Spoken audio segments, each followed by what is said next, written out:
মাননীয় অধ্যক্ষ মহোদয়, আমার হাইলাকান্দি জেলার আগতে 3টা সমষ্টি আছিলে, কাটলিছড়া, হাইলাকান্দি, আলগাপুর। এতিয়া ডেলিমিটেশনের পাছত 2টা সমষ্টি হয়েছে।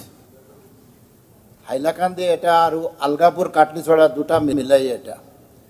কিন্তু কথাটো হয়েছে আমার হাইলাকান্দি জেলার 80% পপুলেশন হয়েছে কৃষিজীবী। কোয়েশনটো কৰক এইটো আপোনাক কি লাগে? আমার ডিস্ট্রিক্ট অফিসটো হাইলাকান্দি পড়িছে, সাব ডিভিশনও এটা হাইলাকান্দি আছে, কিন্তু আলগাপুর কাটলিছড়া কোনো সাব ডিভিশন নাই। এই কারণে এটা সাব ডিভিশন যদি আলগাপুর কাটলিছড়া দিব পারে তাহলে সাপ্লিমেন্টারিটো কওক। Honourable minister. মাননীয় অধ্যক্ষ মহোদয়, হাইলাকান্দি জিলাৰ নিচিনা ৰাজ্যখনত কেইবাখনো জিলা আছে য'ত একেখন জিলাত 2-3টা সমষ্টি আছে। সেইবিলাকতো এতিয়ালৈকে চৰকাৰে কোনো ধৰণৰ নতুন তেনেধৰণৰ সাব ডিভিজন দিয়াৰ পৰিকল্পনা কৰা নাই। আমার সমষ্টিটো বহুত ডাঙর, 2,80,000 ভোটার হয়েছে। এতিয়া এটা কমসে কম এটা সাব ডিভিশন দিলে কৃষিজীবী মানুহ 80%। এইটো অলপ চিন্তা কৰিব লাগে মন্ত্ৰী মহোদয়ে, যে যেনে তেনে 3টা সমষ্টিত 2টা হয়েছে আর গোটেই হাইলাকান্দি সমষ্টিত পড়েছে। ডিস্ট্রিক্ট হেডকোয়ার্টার আর সাব ডিভিশন 2টাই হাইলাকান্দি পড়েছে। আলগাপুর কাটলিছড়া 200 কিলোমিটারের উপরত লেন্থ হয়েছে সমষ্টিটো। এটা সাব ডিভিশন যেনে তেনে দিলে ভালো। অনারেবল মিনিষ্টাৰ, যেনে তেনে দিব দিছে। হয়, মাননীয় অধ্যক্ষ মহোদয়, তেখেতে যেনে তেনে দিব দিছে। এতিয়া সমষ্টি ডিলিমিটেশ্যনৰ পিছত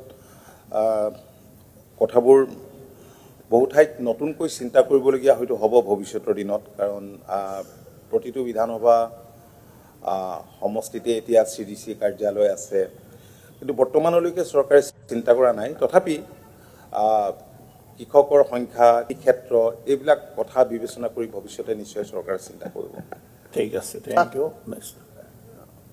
অধ্যক্ষ ডাঙৰীয়া, মাননীয় কৃষিমন্ত্ৰী ডাঙৰীয়াই প্ৰশ্নৰ উত্তৰত যি ধৰণে কৈছে, কিন্তু সমষ্টিৰ সীমা পুনৰ নিৰ্ধাৰণৰ পিছত আৰু পঞ্চায়তৰ সীমা পুনৰ নিৰ্ধাৰণৰ পিছত কৃষি বিভাগত যি ধৰণৰ তেওঁলোকে ADO পৰ্যায়তে হওক বা GP লেভেলতে হওক, ভিলেজ লেভেলতে হওক, যিখিনি নিয়ে তেওঁলোকৰ ডিপাৰ্টমেণ্টে যিধৰণে আঁচনি বা বিভিন্ন হিতাধিকাৰী সকলক লৈ কাম কাজ চলায়, যথেষ্টখিনি অসুবিধাৰ সন্মুখীন হৈছে। গতিকে আপোনাৰ জৰিয়তে মাননীয় মন্ত্ৰী ডাঙৰীয়াৰ প্ৰতি আহ্বান জনাম যে কৃষি বিভাগে এই বিষয়ে উপলব্ধি কৰিছে নে নাই, সমস্যা হৈছে তেওঁলোকে জ্ঞাত হয়নে নাই, অতি সোনকালে এই বিষয়ে ষ্টাডি কৰি কৃষি বিভাগেও তেওঁলোকৰ জৰীপ চলাই কেনেকৈ অফিচবোৰ কোনটো পৰ্যায়ত লৈ যাব লাগে সেই বিষয়ে তেখেতে ব্যৱস্থা ল'ব লাগে, আৰু এই বিষয়ে তেখেতসকলে ল'বনে নাই তেখেতৰ পৰা মন্ত্ৰী ডাঙৰীয়াৰ পৰা জানিব বিচাৰিছোঁ। Honourable minister. মাননীয় অধ্যক্ষ মহোদয়, কৃষি বিভাগে এই কথাবোৰ পুংখানুপুংখভাৱে বিবেচনা কৰি আছে। ধৰক নতুনকৈ বজালী জিলা হ'ল, এতিয়া বজালীত আমি তেনেকৈ সুকীয়াকৈ বিষয়া নিয়োগ কৰিছোঁ আৰু বিভিন্ন ঠাইত হৈছে, নোহোৱাকৈ থকা নাই। মই কৈছোঁ যে সমষ্টি ডিলিমিটেশ্যনৰ পিছত আমাৰ কৰিবলগীয়া কেতবোৰ কাম আমাৰ চকুত পৰিছে। ভৱিষ্যতৰ দিনত বিভাগে এই কথাখিনি পৰ্যালোচনা কৰি সিদ্ধান্ত গ্ৰহণ কৰিব।